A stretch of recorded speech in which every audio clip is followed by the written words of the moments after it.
ইরানের উপকূলীয় রাডার ব্যবস্থায় মার্কিন হামলা, যুদ্ধবিরতি লঙ্ঘনের অভিযোগ তেহরানের। সামরিক স্থাপনায় পাল্টা আক্রমণ, উপসাগরীয় অঞ্চলের নিরাপত্তা নিয়ে শঙ্কা। গাজায় ইসরায়েলি হামলায় নিহত 7 ফিলিস্তিনি, যুদ্ধবিরতি আলোচনায় অংশ নিতে কায়রোয় হামাসের প্রতিনিধি দল। লেবাননেও নিহত 3, সার্বভৌমত্বের লঙ্ঘন আখ্যা বৈরুতের। রাশিয়ার সেন্ট পিটার্সবার্গে ইউক্রেনের নজিরবিহীন ড্রোন হামলা, নিহত 1, 300-র বেশি ড্রোন ভূপাতিতের দাবি মস্কোর। রুশ আগ্রাসনের জবাব বলছে কিয়েভ। 39 দেশের আশ্রয় প্রার্থীদের ওপর ট্রাম্পের কঠোর বিধি নিষেধ ও ভ্রমণ নিষেধাজ্ঞাকে অবৈধ ঘোষণা আদালতের। অভিবাসী বিরোধী মনোভাবের প্রতিফলন, অনিশ্চয়তায় অসংখ্য মানুষ। এবং কঙ্গোয় ইবোলা মোকাবিলায় আরও $38 মিলিয়ন সহায়তার ঘোষণা যুক্তরাষ্ট্রের। প্রাদুর্ভাব মারাত্মক হওয়ার আশঙ্কা, সহযোগিতা জোরদারের আহ্বান বিশ্ব স্বাস্থ্য সংস্থার।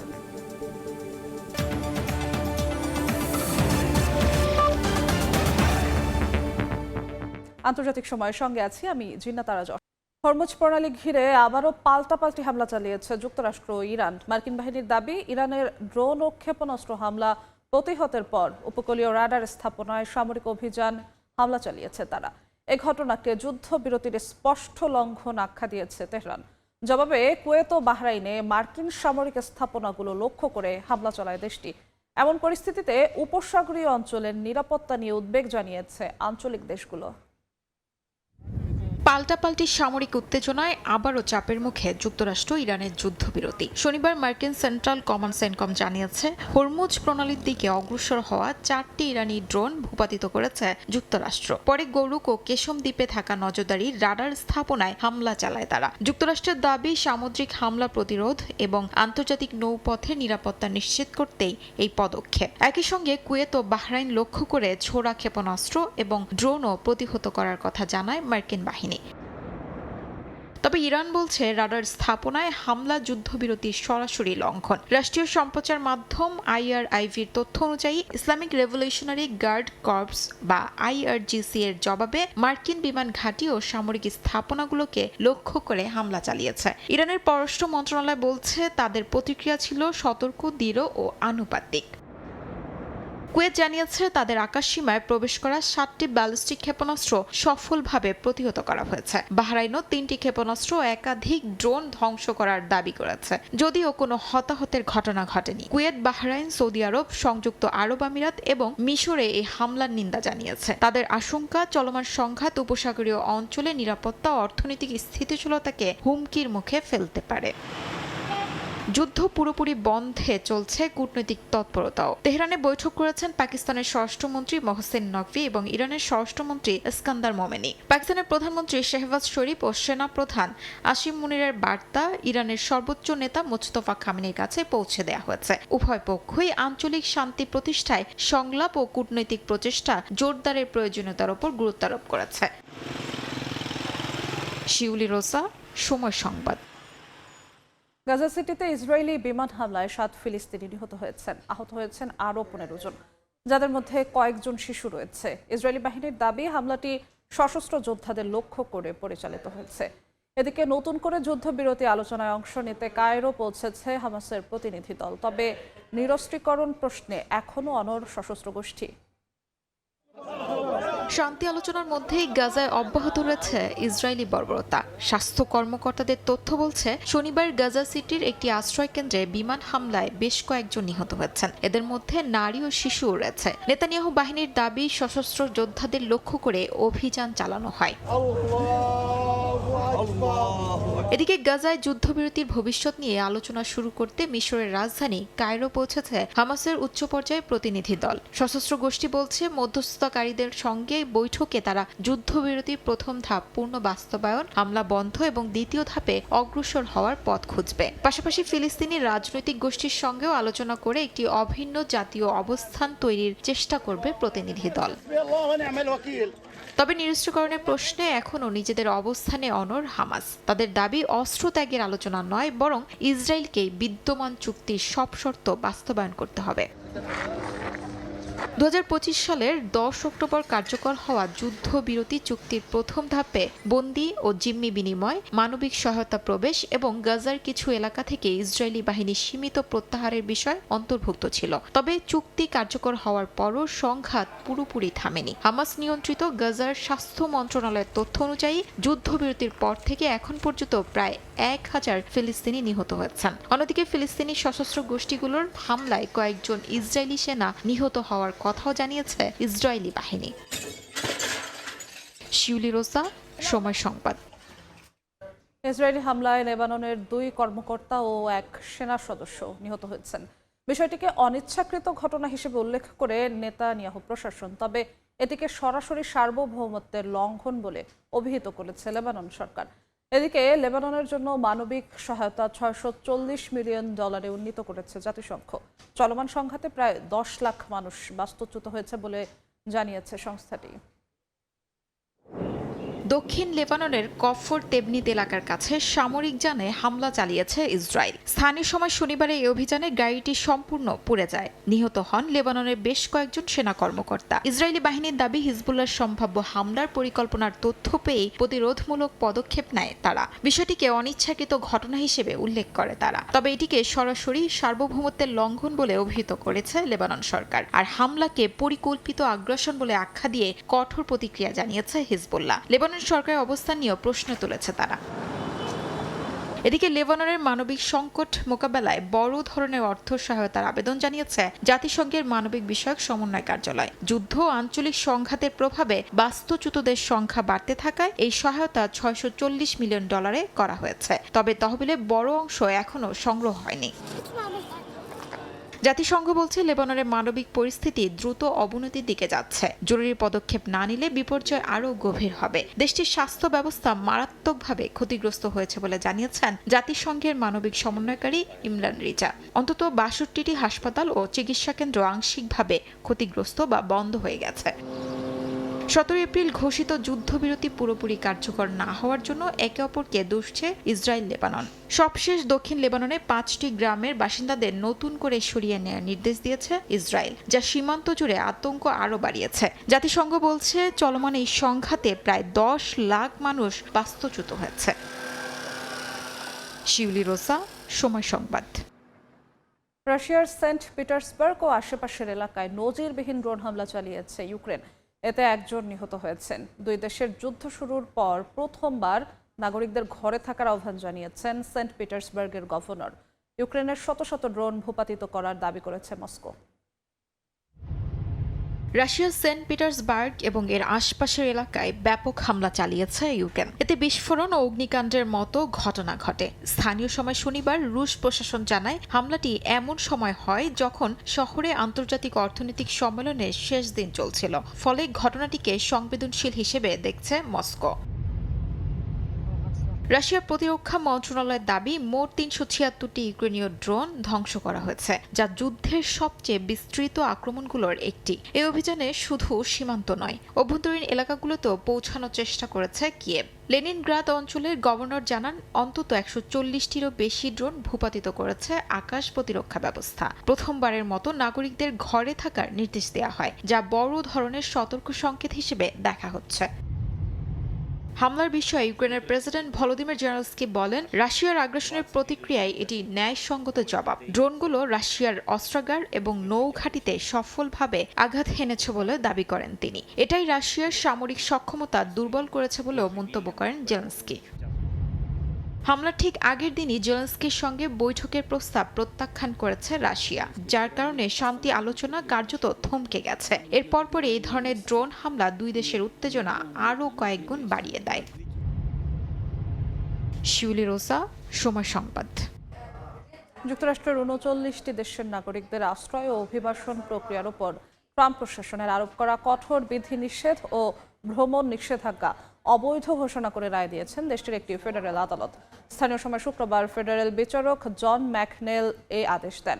এই নীতির আওতায় 39টি দেশের নাগরিকদের জন্য আশ্রয়, গ্রিন কার্ড, কাজের অনুমতি ও নাগরিকত্ব প্রক্রিয়ায় চূড়ান্ত সিদ্ধান্ত স্থগিত করা হয়েছিল। বিচারক তার রায় বলেন, এই নীতি হাজারো অভিবাসীর জীবনকে অনিশ্চয়তার মধ্যে ফেলে দিয়েছে এবং তাদের ভবিষ্যৎ পরিকল্পনা বাধাগ্রস্ত করেছে। এটি অভিবাসী বিরোধী মনোভাব দ্বারা প্রভাবিত ছিল বলেও উল্লেখ করেন তিনি। 2025 সালের নভেম্বর মাসে ওয়াশিংটন ডিসিতে 2 ন্যাশনাল গার্ড সদস্যকে গুলির ঘটনার পর এসব বিধি নিষেধ দিয়েছিল ট্রাম্প প্রশাসন। On this vote, the nays are 47. This bill, as amended, is passed.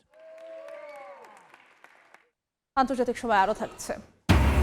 7 বছর পর আবারও দেখা মিলেছে মাংস খেকো স্ক্রু ওয়ার্মের। যুক্তরাষ্ট্রে বাছুরের শরীরে শনাক্ত, সংক্রমণ ঠেকাতে কঠোর পদক্ষেপ। গবাদি পশু আমদানিতে নিষেধাজ্ঞা কানাডার।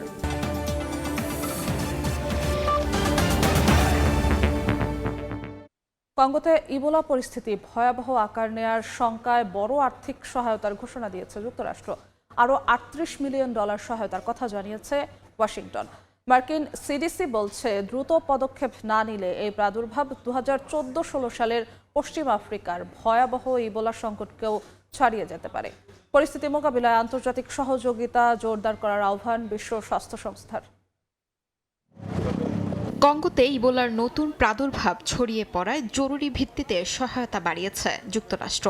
নতুন বরাদ্দ $3.80 লাখ যুক্ত হওয়ায় দেশটির মোট ইবোলা সহায়তা $20 কোটি ছাড়িয়েছে। মার্কিন পররাষ্ট্র দফতর জানিয়েছে এই অর্থ সিডিসি ও স্থানীয় স্বাস্থ্য কর্তৃপক্ষের সঙ্গে সমন্বিতভাবে রোগ নিয়ন্ত্রণ, চিকিৎসা ব্যবস্থা এবং সংক্রমণ প্রতিরোধে ব্যবহার করা হবে। মার্কিন স্বাস্থ্য সংস্থা সিডিসি সতর্ক করেছে, পরিস্থিতি নিয়ন্ত্রণে দ্রুত ও শক্তিশালী পদক্ষেপ না নিলে এটি ইতিহাসের সবচেয়ে ভয়াবহ সংকটের একটিতে পরিণত হতে পারে। সংক্রমিতদের আলাদা করা না গেলে এটি 2014-16 সালের পশ্চিম আফ্রিকার ইবোলা সংকটের সমান বা তার চেয়েও বড় হতে পারে বলে শঙ্কা প্রকাশ করে সংস্থাটি। ইতিমধ্যেই কঙ্গোতে মৃত্যু ও আক্রান্ত বাড়ছে বলেও জানিয়েছে স্থানীয় স্বাস্থ্য মন্ত্রণালয়। বিশেষজ্ঞরা বলছেন এই প্রাদুর্ভাবের কেন্দ্রস্থলে থাকা বুন্দিবুগীয় স্ট্রেইনের বিরুদ্ধে এখনও কোনো অনুমোদিত টিকা বা নির্দিষ্ট চিকিৎসা নেই। ফলে নিয়ন্ত্রণের মূল কৌশল হচ্ছে শনাক্তকরণ, আক্রান্তদের আলাদা রাখা এবং সংক্রমণ প্রতিরোধ ব্যবস্থা জোরদার করা। অনেক ক্ষেত্রে স্থানীয় পর্যায়ে দেরিতে শনাক্ত হওয়ায় পরিস্থিতি জটিল হচ্ছে বলে দাবি তাদের। এদিকে ইবোলা নিয়ন্ত্রণে কঠোর নীতি নিয়েছে যুক্তরাষ্ট্র। কঙ্গো সহ কয়েকটি দেশের ভ্রমণকারীদের ওপর সাময়িক নিষেধাজ্ঞা আরোপ করেছে দেশটি। এমনকি সন্দেহভাজনদের জন্য বিদেশে বিশেষ কোয়ারেন্টিন কেন্দ্র ব্যবহারের পরিকল্পনা রয়েছে। জনস্বাস্থ্য বিশেষজ্ঞরা অবশ্য এই নীতির সমালোচনা করে বলছেন, ঝুঁকি কমাতে আন্তর্জাতিক সমন্বয় ও রোগীদের দ্রুত চিকিৎসা নিশ্চিত করাই সবচেয়ে কার্যকর পথ। শিউলি রোসা, সময় সংবাদ। 7 বছর পর আবারও দেখা মিলেছে মাংস খেকো স্ক্রু ওয়ার্মের। যুক্তরাষ্ট্রের টেক্সাসে একটি বাছুরের শরীরে পাওয়া গেছে ভয়ঙ্কর এই পরজীবী। সংক্রমণ ঠেকাতে আক্রান্ত এলাকার চারপাশে 20 কিলোমিটার প্রশস্ত নিয়ন্ত্রণ জোন তৈরি করেছে কর্তৃপক্ষ। স্ক্রু ওয়ার্ম শনাক্তে এরই মধ্যে সীমান্তে মোতায়েন করা হয়েছে বিশেষভাবে প্রশিক্ষিত বিগল ব্রিগেড কুকুর। এমন পরিস্থিতিতে সেখানকার গবাদি পশু আমদানির ওপর সাময়িক নিষেধাজ্ঞা দিয়েছে কানাডা। মাংস খেকো পরজীবী স্ক্রু ওয়ার্ম শেষবার যা দেখা মিলেছিল 1966 সালে। যুক্তরাষ্ট্র থেকে সম্পূর্ণ নির্মূল হলেও দীর্ঘ বিরতির পর তা আবার ফিরে এসেছে। মেক্সিকো সীমান্ত সংলগ্ন টেক্সাসের লা প্রায়োর শহরে 3 সপ্তাহ বয়সী একটি বাছুরের শরীরে পাওয়া গেছে এই পরজীবী। এতে অঞ্চল জুড়ে উদ্বেগ তৈরি হয়েছে। স্ক্রুওয়ার্ম হলো এক ধরনের পরজীবী মাছি যা উষ্ণ রক্তের জীবিত প্রাণী ও মানুষের শরীরের ক্ষতস্থান ও মিউকাস মেমব্রেনে ডিম পাড়ে। পরে ডিম ফুটে বের হওয়া লার্ভা মাংসের ভেতরে ঢুকে তা খেতে থাকে। সময়মতো চিকিৎসা না হলে আক্রান্ত প্রাণীর মৃত্যু পর্যন্ত হতে পারে। গবাদি পশুর জন্য এটি বড় ধরনের হুমকি বলছেন সংশ্লিষ্টরা। সংক্রমণ ঠেকাতে মার্কিন কর্তৃপক্ষ আক্রান্ত এলাকার চারপাশে 20 কিলোমিটার প্রশস্ত নিয়ন্ত্রণ জোন তৈরি করেছে। কড়াকড়ি আরোপ, পশু চলাচল নিয়ন্ত্রণ ও নজরদারির ব্যবস্থাও চালু করা হয়েছে। মাংস খেকো এই পরজীবীর ডিম ফোটা বন্ধে বন্ধা মাছি ছাড়ার পরিকল্পনা করেছে ওয়াশিংটন। পাশাপাশি আক্রান্ত বাছুরটির চিকিৎসাও চলছে সমানতালে। এদিকে স্ক্রুওয়ার্ম আক্রান্ত প্রাণী শনাক্তে সীমান্তে মোতায়েন করা হয়েছে বিশেষভাবে প্রশিক্ষিত বিগল ব্রিগেড কুকুর। সংক্রমণের আশঙ্কায় ইতোমধ্যে টেক্সাস থেকে গবাদি পশু আমদানি বন্ধ করেছে কানাডা। মেক্সিকো ও মধ্য আমেরিকায় বিগত বছরগুলোতে 2000-এর বেশি মানুষের স্ক্রুওয়ার্ম সংক্রমণের ঘটনা শনাক্ত হয়েছে বলে দাবি যুক্তরাষ্ট্রের রোগ নিয়ন্ত্রণ ও প্রতিরোধ কেন্দ্রের।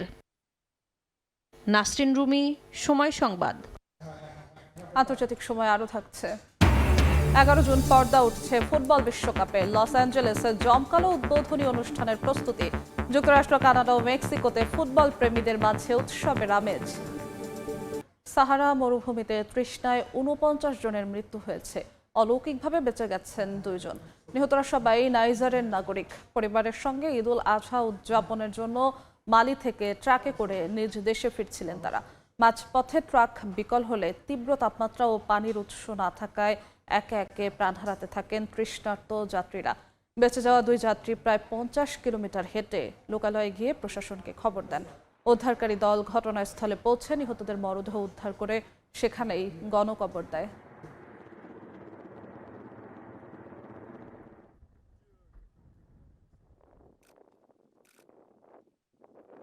দেখছেন আন্তর্জাতিক সময়। ইকুয়েডরের উপকূলীয় শহর মান্তারে মাছ ধরার জেটিতে ভয়াবহ আগুন লাগার ঘটনা ঘটেছে। শনিবার স্থানীয় কর্তৃপক্ষ জানায় এই ঘটনায় ক্ষতিগ্রস্ত হয়েছে অন্তত 35টি নৌযান।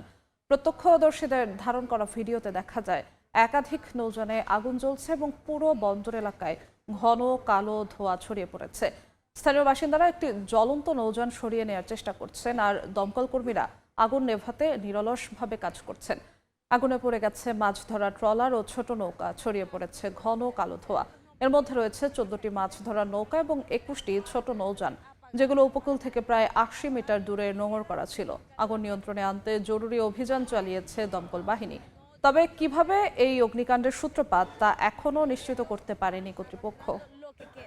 Lo que queda de lo que fue alguna vez una embarcación y que alguna vez preparados para poder actuar en caso de arrastrarlas acá a Playita Mía para que puedan ser apagadas en su totalidad. Roja, precisamente hacer lo que mejor saben. Escuchamos una explosión por allá en estos momentos y ellos pues van a proceder en estos momentos. Con el jefe del Cuerpo de Bomberos, Julio Roca, para dar un informe. দক্ষিণ কোরিয়ায় ballot paper সংকট ইস্যুতে সমালোচনার মুখে পদত্যাগ করেছেন প্রধান নির্বাচন কমিশনার। সম্প্রতি দেশটিতে অনুষ্ঠিত স্থানীয় সরকার নির্বাচনে 50টি বুথে ব্যালট শেষ হয়ে যাওয়ায় ভোট দিতে পারেননি হাজারো মানুষ। এই ঘটনায় ক্ষোভে ফেটে পড়েন সাধারণ মানুষ। এমন অব্যবস্থাপনার প্রতিবাদ জানাতে তরুণ ভোটাররা রাজপথে নেমে আসে এবং পুনরায় নির্বাচনের দাবি জানান। তীব্র জনরোষের মুখে শেষ পর্যন্ত প্রধান নির্বাচন কমিশনার নিজের ব্যর্থতা স্বীকার করে পদত্যাগ করেছেন। একই সঙ্গে পুরো ঘটনা তদন্তে নিরপেক্ষ কমিটি গঠনের প্রতিশ্রুতি দিয়েছেন।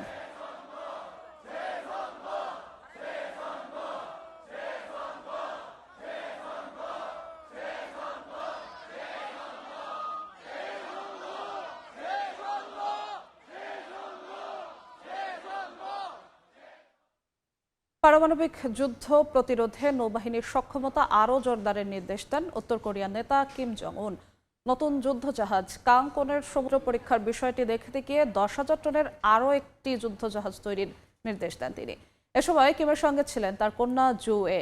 রাষ্ট্রীয় টেলিভিশন কেয়াটির সম্প্রচারিত ফুটেজে দেখা যায় বৃহস্পতিবার নতুন ডেস্ট্রয়ার কাংকনে উঠে জাহাজটির নেভিগেশন ও পরিচালন সক্ষমতা পর্যবেক্ষণ করেন কিম জং উন। পারমাণবিক যুদ্ধের হুমকি মোকাবিলায় উত্তর কোরিয়ার নৌবাহিনীকে আরও শক্তিশালী করা জরুরি বলে মন্তব্য করেন তিনি। পরীক্ষামূলক কার্যক্রম শেষ হওয়ার সঙ্গে সঙ্গেই কাংকন এবং 5,000 টন ওজনের আরেক যুদ্ধজাহাজ চোয়ে হিয়ন নৌবাহিনীতে অন্তর্ভুক্ত করার নির্দেশও দেন কিম।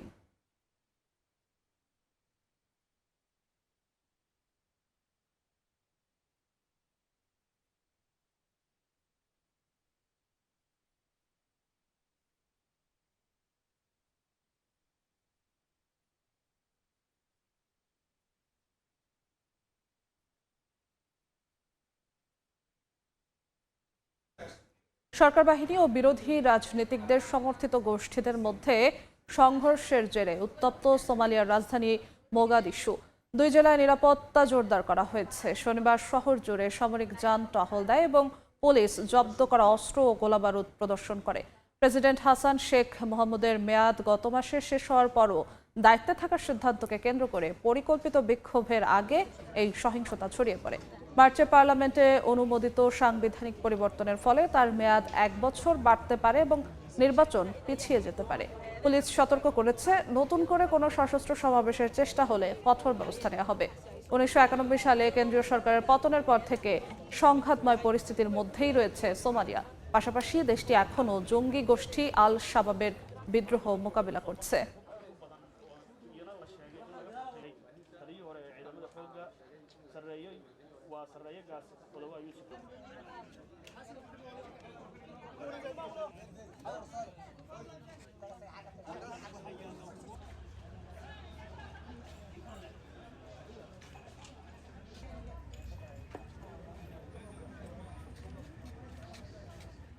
আলবেনিয়ায় মার্কিন প্রেসিডেন্ট ডোনাল্ড ট্রাম্পের জামাতা জ্যারেড কুশনারের বিলাসবহুল রিসোর্ট প্রকল্পের বিরুদ্ধে এখনও বিক্ষোভে উত্তাল রাজধানী তিরানা।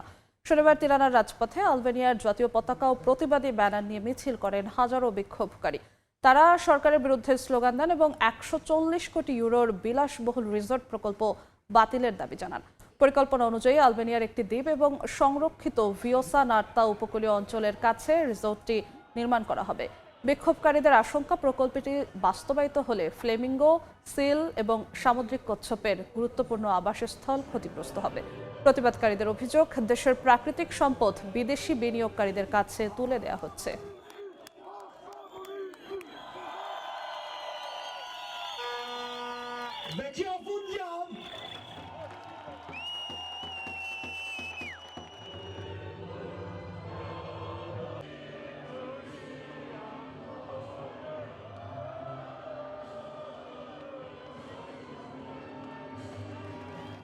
দেখছেন আন্তর্জাতিক সময়, সঙ্গেই আন্তর্জাতিক সময়।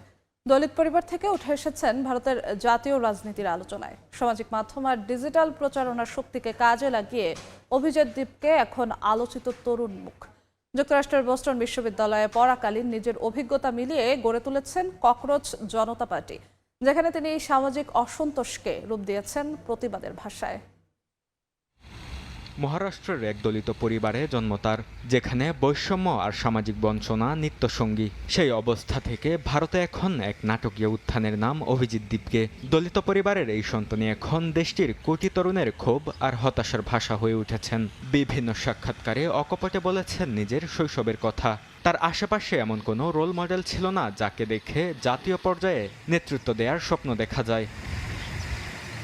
প্রথাগত ইঞ্জিনিয়ারিং পড়াশোনার পথ থেকে সরে এসে বেছে নেন গণযোগাযোগ ও সাংবাদিকতাকে। পুনেতে সাংবাদিকতা বিষয়ে স্নাতক শেষে উচ্চশিক্ষার জন্য পাড়ি জমান যুক্তরাষ্ট্রে। বোস্টন বিশ্ববিদ্যালয়ে পাবলিক রিলেশনস বিষয়ে স্নাতকোত্তর পড়ার সময় রাজনৈতিক যোগাযোগ, জনমত গঠন এবং ডিজিটাল ক্যাম্পেইনের আধুনিক কৌশলের সঙ্গে পরিচিত হন তিনি। ভারতে থাকাকালীন আম আদমি পার্টির সোশ্যাল মিডিয়া টিমে স্বেচ্ছাসেবক হিসেবেও কাজ করেন দীপকে। সেখান থেকে পান মিম, ব্যঙ্গ এবং ডিজিটাল কন্টেন্ট ব্যবহার করে রাজনৈতিক বার্তা ছড়িয়ে দেওয়ার দক্ষতা। দিল্লি নির্বাচনে দলটির অনলাইন প্রচারণার অংশ হিসেবে কাজ করেন তিনি। যুক্তরাষ্ট্রে অবস্থানকালে ভারতের শিক্ষা ব্যবস্থা, বেকারত্ব এবং নিট পরীক্ষার প্রশ্ন ফাঁস নিয়ে ক্ষোভকে কেন্দ্র করে তিনি ককরোচ জনতা পার্টির ধারণা সামনে আনেন। ব্যঙ্গাত্মক রাজনৈতিক বার্তার সমন্বয়ে এই উদ্যোগ অল্প সময়েই কোটি তরুণের দৃষ্টি আকর্ষণ করে। রাজনৈতিক বিশ্লেষকদের মতে অভিজিৎ দীপকের উত্থান ভারতের রাজনীতিতে নতুন এক প্রবণতার প্রতীক, যেখানে প্রথাগত রাজনৈতিক পরিবার ও অর্থবলের বাইরে গুরুত্ব পায় ডিজিটাল যোগাযোগ দক্ষতা এবং সামাজিক অসন্তোষকে প্রতিবাদের ভাষায় রূপ দেওয়ার ক্ষমতা। বরকতুল্লাহ, সময় সংবাদ। আগামী 23 জুন রামলীলা ময়দানে সমাবেশের ঘোষণা দিয়ে দিল্লির যন্তর মন্তর ছেড়েছে ককরোচ জনতা পার্টির সমর্থকরা। এদিন ভারতের ক্ষমতাসীন দল বিজেপির বিরুদ্ধে ধর্ম নিয়ে রাজনীতির অভিযোগ তোলেন সিজেপির প্রতিষ্ঠাতা অভিজিৎ দীপকে। শিক্ষামন্ত্রী ধর্মেন্দ্র প্রধানের পদত্যাগ সহ 5 দফা দাবি তুলে ধরেছে সিজেপি। সমর্থন জানিয়ে বিক্ষোভে যোগ দেন লাদাখের পরিবেশ ও শিক্ষা অধিকার কর্মী সোনম ওয়াংচুকও। যন্তর মন্তর থেকে কয়েকজনকে আটক করেছে পুলিশ। নানা জল্পনা কল্পনার অবসান ঘটিয়ে দিল্লির যন্তর মন্তরে সবচেয়ে বড় রাজনৈতিক কর্মসূচি পালন করল ককরোচ জনতা পার্টি বা সিজেপি। শনিবার সকাল থেকে সমাবেশের স্থলে জমায়েত হতে শুরু করেন সমর্থকরা। পরে সেই ভিড় শত শত তরুণ, শিক্ষার্থী ও অভিভাবকের উপস্থিতিতে বড় আকারে রূপ নেয়। নিট ইউজি 2026 সালের প্রশ্নফাঁস কেলেঙ্কারি এবং সিবিএসইর অনস্ক্রিন মার্কিং পদ্ধতি নিয়ে ওঠা অভিযোগকে কেন্দ্র করে শিক্ষামন্ত্রী ধর্মেন্দ্র প্রধানের পদত্যাগ দাবি করেন আন্দোলনকারীরা, যার নেতৃত্ব দেন সিজেপির প্রতিষ্ঠাতা অভিজিৎ দীপকে। আন্দোলনে যোগ দিয়ে বিজেপির বিরুদ্ধে ধর্ম নিয়ে রাজনীতির অভিযোগ তোলেন জেনজি নেতা দীপকে। বিক্ষোভে অংশ নিয়ে নতুন মাত্রা যোগ করেন লাদাখের পরিবেশ ও শিক্ষা অধিকার কর্মী সোনম অংচুক। বলেন এটি শুধু প্রশ্নফাঁস বা পরীক্ষার অনিয়মের মধ্যে সীমাবদ্ধ নয়, বরং ভারতের শিক্ষা ব্যবস্থার দীর্ঘমেয়াদী সংকটের প্রতিফলন। এর আগে যন্তর মন্তর ও আশপাশের গুরুত্বপূর্ণ এলাকায় নিরাপত্তা জোরদার করে দিল্লি পুলিশ। বাড়ানো হয় প্রশাসনিক নজরদারি। সংঘর্ষ এড়াতে কয়েকজন সিজেপি কর্মীকে আটকের তথ্য দিয়েছে ভারতীয় গণমাধ্যম। নাসরিন রুমি, সময় সংবাদ। অল্প সময়ের মধ্যে ব্যাপক আলোচনার জন্ম দিয়েছে ভারতের ককরোচ জনতা পার্টি। ভারতের আন্না হাজারের মতো পরিবর্তনের আকাঙ্ক্ষা নিয়ে প্রতিবাদের ডাক দিয়েছে সংগঠনটি। কিন্তু প্রশ্ন উঠছে, দলটি কি ভারতের রাজনৈতিক বিপ্লব ঘটাতে পারবে, নাকি কয়েক মাস পর স্মৃতি হয়ে যাবে? ভারতের দিল্লির যন্তর মন্তরে আবারও প্রতিবাদের ডাক। দুর্নীতি, প্রশাসনিক ব্যর্থতা ও সরকারের জবাবদিহিতা নিয়ে ক্ষুব্ধ তরুণদের এক নতুন সংগঠন ককরোচ পার্টি হঠাৎ করেই আলোচনার কেন্দ্রবিন্দুতে। মাত্র কয়েক সপ্তাহের মধ্যে সামাজিক মাধ্যমে কোটি কোটি অনুসারী নিয়ে সংগঠনটি ভারতের রাজনৈতিক মহলে কৌতূহল ও উদ্বেগ তৈরি করেছে। অনেকের কাছে ঘটনাটি 2011 সালের আন্না হাজারের নেতৃত্বে গড়ে ওঠা ইন্ডিয়া এগেইনস্ট করাপশন আন্দোলনের কথা স্মরণ করিয়ে দিচ্ছে। সে সময়ও দুর্নীতি বিরোধী জন আন্দোলন দ্রুত জনপ্রিয় হয়েছিল এবং শেষ পর্যন্ত ভারতের রাজনীতিতে বড় পরিবর্তনের পথ তৈরি করে। তবে বর্তমান পরিস্থিতি কিছুটা ভিন্ন। 2011 সালে সামাজিক মাধ্যম এত শক্তিশালী ছিল না। আজকের সিজেপি মূলত ইনস্টাগ্রাম ও অন্যান্য ডিজিটাল প্ল্যাটফর্মের মাধ্যমে তরুণদের কাছে পৌঁছেছে। সংগঠনের প্রতিষ্ঠাতা অভিজিৎ দীপকে তরুণ প্রজন্মের ভাষায় কথা বলেন এবং বেকার যুবকদের ককরোচ বলে উল্লেখ করায় বিতর্কিত মন্তব্যকে প্রতিবাদে রূপ দিয়েছেন। সিজেপির দাবি শিক্ষামন্ত্রী ধর্মেন্দ্র প্রধানের পদত্যাগ। তাদের অভিযোগ, সিবিএস ও নিট পরীক্ষায় একের পর এক বিশৃঙ্খলা শিক্ষা ব্যবস্থার গভীর সংকট প্রকাশ করেছে। কিন্তু রাজনৈতিক বিশ্লেষকদের মতে বিষয়টি কেবল পরীক্ষার সমস্যা নয়। ইতিহাস বলছে জন আন্দোলন কখনো কখনো রাজনৈতিক শক্তির ভারসাম্য বদলে দিতে পারে। আন্না হাজারের আন্দোলন থেকে পরে জন্ম নিয়েছিল আম আদমি পার্টি। সেই অভিজ্ঞতা থেকেই বর্তমান সরকার যে কোনো বৃহৎ জন আন্দোলনকে গুরুত্বের সঙ্গে দেখছে। ককরোচ পার্টির জনপ্রিয়তার মূল কারণ তরুণদের হতাশা, চাকরির অভাব, পরীক্ষায় অনিয়ম, জীবনযাত্রার ব্যয় বৃদ্ধি এবং ভবিষ্যৎ নিয়ে অনিশ্চয়তা। এসব বিষয় নিয়ে বহু তরুণ নিজেদের বঞ্চিত মনে করছেন। সিজেপি এই ক্ষোভকে সংগঠিত করার চেষ্টা করছে। লাদাখের পরিবেশ কর্মী সোনাম ওয়াংচুকের মতো ব্যক্তিত্বরা আন্দোলনের প্রতি সহানুভূতি দেখিয়েছেন। ফলে সংগঠনটির গ্রহণযোগ্যতা আরও বেড়েছে। সবচেয়ে বড় প্রশ্ন হলো, ককরোচ পার্টি কি শুধুই সামাজিক মাধ্যম নির্ভর একটি ক্ষণস্থায়ী ট্রেন্ড, নাকি এটি ভারতের বিরোধী রাজনীতির নতুন মুখ হয়ে উঠতে পারে? সমর্থকদের মতে এটি তরুণদের কণ্ঠস্বর, আর সমালোচকরা বলছেন সামাজিক মাধ্যমের জনপ্রিয়তা বাস্তব রাজনৈতিক শক্তিতে রূপান্তরিত করা কঠিন। আবার কেউ কেউ আশঙ্কা করছেন ভবিষ্যতে এটি বিদ্যমান বিরোধী দলগুলোর রাজনৈতিক ক্ষেত্র সংকুচিত করতে পারে। এটি আন্না হাজারের আন্দোলনের মতো রাজনৈতিক ভূমিকম্প ঘটাবে, নাকি কয়েক মাস পর সামাজিক মাধ্যমের আরেকটি স্মৃতি হয়ে যাবে, সেটি দেখার অপেক্ষা। রাইসা জান্নাত, সময় সংবাদ। আন্তর্জাতিক সময়। ইউরোপে প্রথমবারের মতো অনুমোদন পেয়েছে টেসলার স্বচালিত প্রযুক্তির গাড়ি। নেদারল্যান্ডসের রাজধানী আমস্টারডামের ব্যস্ত সড়কে চলতে দেখা গেছে মার্কিন প্রযুক্তির এই বাহন, যেটি নিজে নিজেই নিয়ন্ত্রণ করতে পারে স্টিয়ারিং, ব্রেক ও গতি। এই পদক্ষেপকে বড় অগ্রগতি হিসেবে দেখছেন প্রযুক্তিপ্রেমীরা। তবে নিরাপত্তা ঝুঁকি নিয়ে শঙ্কা প্রকাশ করেন বিশেষজ্ঞরা। ড্রাইভিং সিটে চালক বসে থাকলেও হাত নেই স্টিয়ারিংয়ে। নেদারল্যান্ডসের রাজধানী আমস্টারডামে ব্যস্ত সড়ক ধরে চলছে টেসলার স্বয়ংক্রিয় প্রযুক্তির গাড়ি। মার্কিন এই অটোমোবাইল প্রযুক্তির সফটওয়্যার স্টিয়ারিং, ব্রেক ও অ্যাক্সেলারেশন নিয়ন্ত্রণ করতে পারে। নেদারল্যান্ডসের মাধ্যমে ইউরোপ প্রথমবারের মতো অনুমোদন পেয়েছে এই প্রযুক্তির, যা এই অঞ্চলে ভবিষ্যতে স্বয়ংক্রিয় গাড়ির পথ খুলে দিতে পারে। এই পদক্ষেপকে বড় অগ্রগতি হিসেবে দেখছেন প্রযুক্তিপ্রেমীরা। ব্যবহারকারী বলছেন এই অভিজ্ঞতা অবাস্তব হলেও এটি ভবিষ্যতে সড়ক দুর্ঘটনা কমাতে সহায়ক হবে। এই সফটওয়্যার মানুষের চালনার চেয়ে বেশি নিরাপদ হতে পারে। ইউরোপ জুড়ে এই প্রযুক্তির অনুমোদন দেয়া উচিত বলেও মনে করেন তিনি। তবে এই আশাবাদের বিপরীতে বাস্তবতা নিয়েও প্রশ্ন তুলছেন অনেকে। আমার মনে হয় এটি ইউরোপের সর্বত্র অনুমোদন দেওয়া উচিত, কারণ এটি সড়ক নিরাপত্তা বাড়াবে, যা সবচেয়ে গুরুত্বপূর্ণ বিষয়। প্রতি বছর সড়ক দুর্ঘটনায় যত মানুষ মারা যায়, এর মাধ্যমে তা কমানো সম্ভব। in road accidents. নেদারল্যান্ডসের সড়ক ব্যবস্থাপনা স্বয়ংক্রিয় প্রযুক্তির জন্য জটিল। একই পথে ট্রাম, ট্রাক, সাইকেল, ই বাইক ও ছোট ইকারের ভিড় প্রযুক্তি বাস্তবায়নে অন্যতম চ্যালেঞ্জ। ডাচ সাইকেলিস্ট ইউনিয়নের প্রধান সতর্ক করে বলছেন, চালকেরা প্রযুক্তির উপর অতিরিক্ত নির্ভরশীল হয়ে পড়তে পারেন, যা সড়কে নিরাপত্তা ঝুঁকি বাড়াবে। আমাদের ট্রাফিক ব্যবস্থা বিশ্বে বেশ অনন্য। এখানে অসংখ্য সাইকেল আরোহী ট্রাফিকের ভেতর দিয়ে চলাচল করেন। তারা চারদিকে ছড়িয়ে থাকে, বাম ডান দিকে যাতায়াত করে এবং একে অপরকে অতিক্রম করে। আমি পুরোপুরি নিশ্চিত নই যে এই স্বচালিত গাড়িগুলো ডাচ সাইকেল আরোহীদের আচরণ সঠিকভাবে বুঝতে পারবে কিনা। ইউরোপ জুড়ে প্রযুক্তির অনুমোদন নিয়ে আলোচনা করবে ইউরোপীয় ইউনিয়ন, যেখানে নিরাপত্তার বিষয়টিও বিবেচনায় রয়েছে। এদিকে ইউরোপে বিক্রি কমে যাওয়ার চাপ কাটাতে চালক সহায়ক প্রযুক্তির উপর জোর দিচ্ছে টেসলা, যার নেতৃত্বে রয়েছেন প্রতিষ্ঠানটির সিইও ইলন মাস্ক। বরকতুল্লাহ, সময় সংবাদ। কুয়েতে শাকসবজির চাহিদা পূরণে গুরুত্বপূর্ণ হয়ে উঠছে দেশটির ওফরা ও আবদালি কৃষি অঞ্চল। সীমিত উৎপাদনের বড় অংশই আসে এই অঞ্চল থেকে। তবে মরু অঞ্চলে কৃষির এই বিপ্লবের পেছনে শ্রম ও মেধা রয়েছে প্রবাসী বাংলাদেশিদের। মনসুমনের রিপোর্ট। মরুর বুকে গড়ে উঠেছে সবুজের এক নতুন দিগন্ত। চারদিকে বালির প্রান্তরে নজর কাড়ছে কুয়েতের ওফরা ও আবদালি কৃষি অঞ্চল। দেশের শাকসবজির বড় একটি অংশের উৎপাদন হয় এই অঞ্চলে। কুয়েত সরকারের তথ্য অনুযায়ী দেশটির মোট খাদ্য চাহিদার 90%-এরও বেশি আমদানি নির্ভর।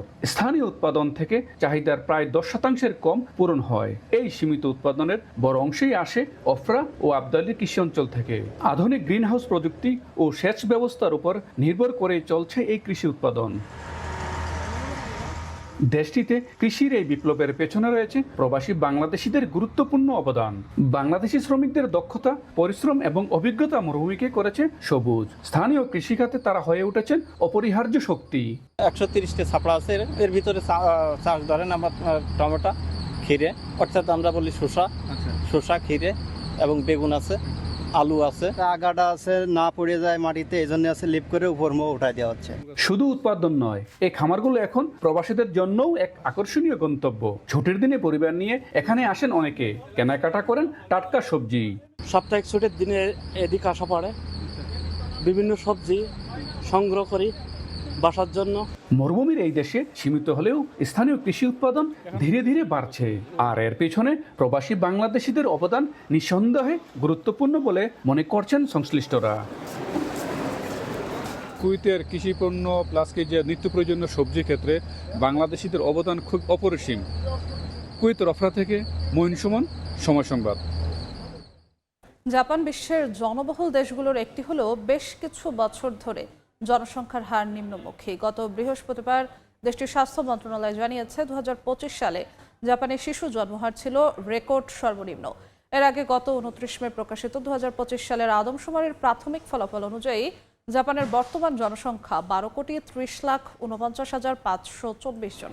সংখ্যাটি 2020 সালের তুলনায় প্রায় 31 লাখ কম। 2.5% এই হ্রাস দেশটির জনসংখ্যার এযাবৎকালের সবচেয়ে দ্রুত পতন। এই পতনের ফলে বিশ্বের জনবহুল দেশের তালিকায় জাপান এক ধাপ পিছিয়ে 12তম স্থানে নেমে এসেছে। তবে দেশটিতে বিদেশি বাসিন্দাদের সংখ্যা বেড়ে প্রায় 32,10,000-এ দাঁড়িয়েছে। জাপানের 47টি অঞ্চলের মধ্যে কেবল টোকিও ও ওকিনাওয়ায় জনসংখ্যা বেড়েছে, বাকি 45টিতে কমেছে। পর্দা উঠছে ফুটবলের সবচেয়ে বড় আসর the greatest show on earth 2026 বিশ্বকাপের। 11 জুন থেকে শুরু হয়ে 19 জুলাই পর্যন্ত চলবে উত্তর আমেরিকার 3 দেশ যুক্তরাষ্ট্র, কানাডা ও মেক্সিকোতে। লস অ্যাঞ্জেলেসের সোফাই স্টেডিয়ামে জমকালো উদ্বোধনী অনুষ্ঠান ঘিরে এখন চলছে চূড়ান্ত প্রস্তুতি। লস অ্যাঞ্জেলেস থেকে আরও জানাচ্ছেন লস্করুল মামুন। ফুটবল উন্মাদনায় ভাসছে বিশ্ব, চলছে কাউন্টডাউন। চরম উত্তেজনা, নাটকীয়তা এবং অবিশ্বাস্য মুহূর্ত উপভোগে শেষ মুহূর্তের প্রস্তুতি নিচ্ছেন ফুটবল প্রেমীরা। 48 দেশের রেকর্ড 104টি ম্যাচ দেখতে অপেক্ষায় তারা। 3 দেশের আয়োজনে ইতিহাসের দীর্ঘতম এ বিশ্বকাপ চলবে টানা 39 দিন ধরে। অন্যান্য দেশের মতোই বিশ্বকাপ ফুটবল জ্বরে কাঁপছে প্রবাসী বাংলাদেশিরাও। স্বাগতিক দেশ হওয়ায় যুক্তরাষ্ট্রেও বইছে ফুটবলের লু হাওয়া। চির প্রতিদ্বন্দ্বী দুই পরাশক্তি বর্তমান চ্যাম্পিয়ন আর্জেন্টিনা ও ব্রাজিলের বাইরেও যুক্তরাষ্ট্রকে সমর্থন করছেন যুক্তরাষ্ট্র প্রবাসী বাংলাদেশিরা। এজ এ আর্জেন্টিনা সাপোর্টার হিসাবে খুবই আনন্দিত এবং এক্সাইটেড যে আর্জেন্টিনা আবার back to back world cup champion হবে। বিশ্বকাপের ক্ষণগণনা শুরু হয়ে গেছে। We are really excited. আমি ব্যক্তিগতভাবে ইউএসএ সাপোর্ট করব। আশা করি তারা এই বিশ্বকাপে অনেক দূর পর্যন্ত যাবে। বিশ্বকাপের এই ঢেউ আছড়ে পড়ছে প্রশান্ত মহাসাগরের তীর ঘেঁষা লস অ্যাঞ্জেলেসে। বিশ্ববিখ্যাত হলিউড খ্যাত নান্দনিক এ শহরের সোফাই স্টেডিয়ামে অনুষ্ঠিত হবে বিশ্বকাপ ফুটবলের জমকালো উদ্বোধনী অনুষ্ঠান। উদ্বোধনী পর্ব ঘিরে চলছে শেষ মুহূর্তের প্রস্তুতি।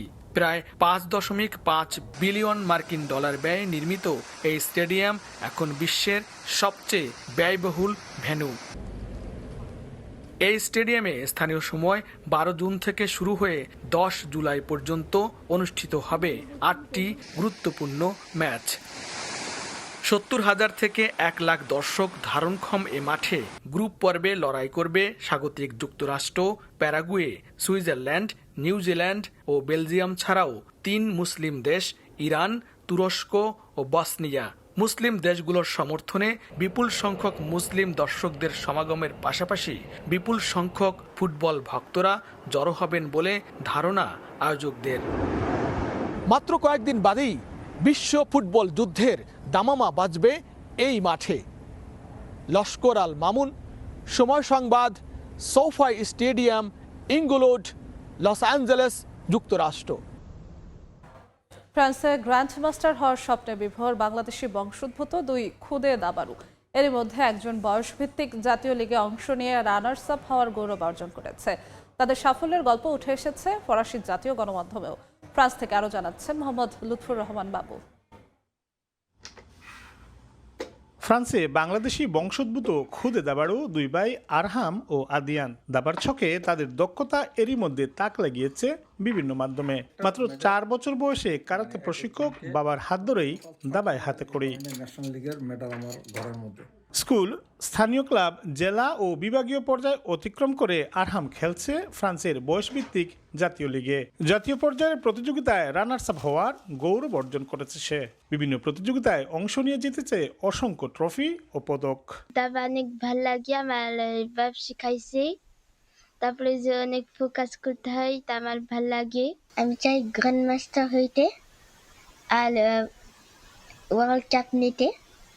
আর আমি চাই অনেক ভালো চেস খেলতে। ফ্রান্সে বসবাসরত এই পরিবারের কাছে দাবা এক স্বপ্নের নাম। ছুটির দিনগুলোতে সন্তানদের নিয়ে দাবার বোর্ডে বসেন বাবা। তার প্রত্যাশা আন্তর্জাতিক অঙ্গনে সন্তানেরা একদিন বড় সফলতা অর্জন করবে, বিশ্বমঞ্চে তুলে ধরবে বাংলাদেশের নাম। আমার চাওয়া হচ্ছে তারা যেন দাবা গ্র্যান্ড মাস্টার হতে পারে। বাংলাদেশের জন্য খেলুক, ফ্রান্সের জন্য খেলুক। কারণ খেলাধুলা হচ্ছে এই পৃথিবীতে এমন একটা জগৎ যে জগতে পৃথিবীকে এক করে ফেলে। আরহামের সাফল্য ফরাসি জাতীয় গণমাধ্যমের নজর কেড়েছে। সংবাদ মাধ্যম ও রেডিওতে প্রকাশিত হয়েছে তার কৃতিত্বের খবর। ভবিষ্যতে গ্র্যান্ড মাস্টার হিসেবে বিশ্ব দাবার মঞ্চে নিজেদের প্রতিষ্ঠিত করার স্বপ্ন দেখেন খুদে দাবাড়ুরা। মোহাম্মদ লুৎফুর রহমান বাবু, সময় সংবাদ, ফ্রান্স। বিশ্বকাপ শুরুর ঠিক আগ মুহূর্তে ম্যাচ প্রেডিকশন দিয়ে আলোচনায় আয়োজক দেশ মেক্সিকো। গুয়াদালাহারা চিড়িয়াখানার বিভিন্ন প্রাণী ভাগ্য নির্ধারণ করছে বিশ্বকাপে অংশ নিতে যাওয়া দলগুলোর। উৎসুক জনতাও ভিড় করছে ম্যাচের ফলাফল জানতে।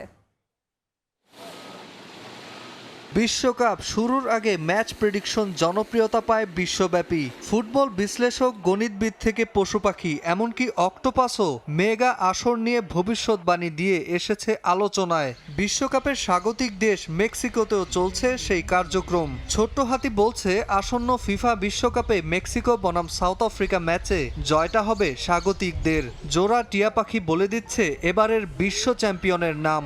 গরিলা, নেকড়ে বাঘ, জিরাফ সহ বিভিন্ন প্রাণী ব্যস্ত ম্যাচ বাই ম্যাচ উইনার বাছাইয়ে। ফুটবল বিশ্বকাপ মাঠে গড়াতে বাকি নেই আর এক সপ্তাহ। 48 দল যুদ্ধে নামবে শিরোপা জয়ের লক্ষ্যে। ফুটবল ভক্তরা ভবিষ্যৎবাণী করে আবিষ্কার করতে চাইছে 23তম আসরের শিরোপাজয়ী দলকে। মেক্সিকোর গুয়াদালাজারা চিড়িয়াখানার পশু পাখি দিয়ে করানো হচ্ছে বিশ্বকাপের বিভিন্ন ম্যাচের ভবিষ্যৎবাণী। ফুটবলের নিজের দলের ভাগ্য নির্ধারণ দেখতে চিড়িয়াখানায় ভিড় করছেন দর্শনার্থীরাও। এবারের বিশ্বকাপে যুক্তরাষ্ট্রের সহ আয়োজক মেক্সিকো। উদ্বোধনী সহ 5টি ম্যাচ অনুষ্ঠিত হবে দেশটিতে। সেই ম্যাচগুলোর ফলাফলই বলছে চিড়িয়াখানার প্রাণীগুলো। চিড়িয়াখানার প্রাণীগুলো নিজেদের মতো বিশ্বকাপের বিভিন্ন ম্যাচ নিয়ে ভবিষ্যৎবাণী করছে, যে ম্যাচগুলো গুয়াদালাজারাই হবে এবং মেক্সিকোর প্রতিটা ম্যাচ নিয়ে এদের নিজস্ব পছন্দ আছে। বিষয়টি আনন্দের, এখানে আমাদের খুব ভালো সময় যাচ্ছে। মেক্সিকো দক্ষিণ কোরিয়া ম্যাচটি ড্র হবে, আবার চেক রিপাবলিকানদের ম্যাচে জয় নিয়ে মাঠ ছাড়বে মেক্সিকানরা।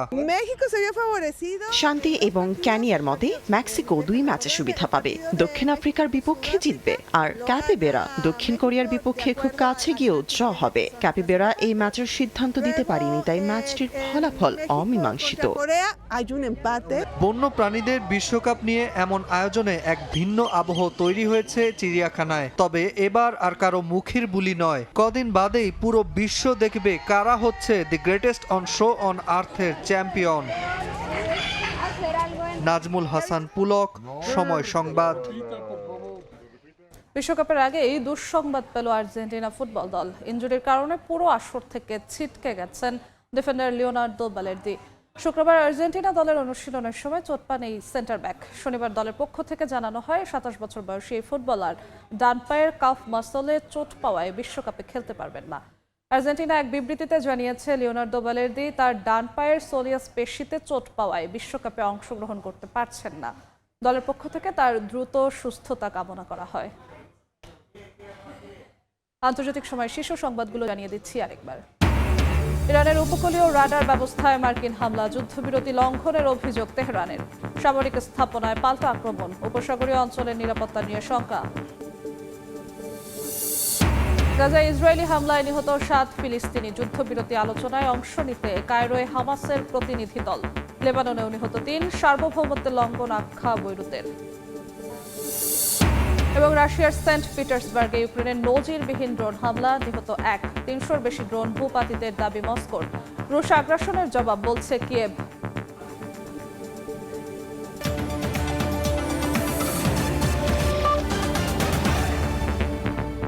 এই ছিল আন্তর্জাতিক সময়। 10টার সময় সংবাদ নিয়ে সঙ্গে থাকবেন সহকর্মী তাজমিলা খান।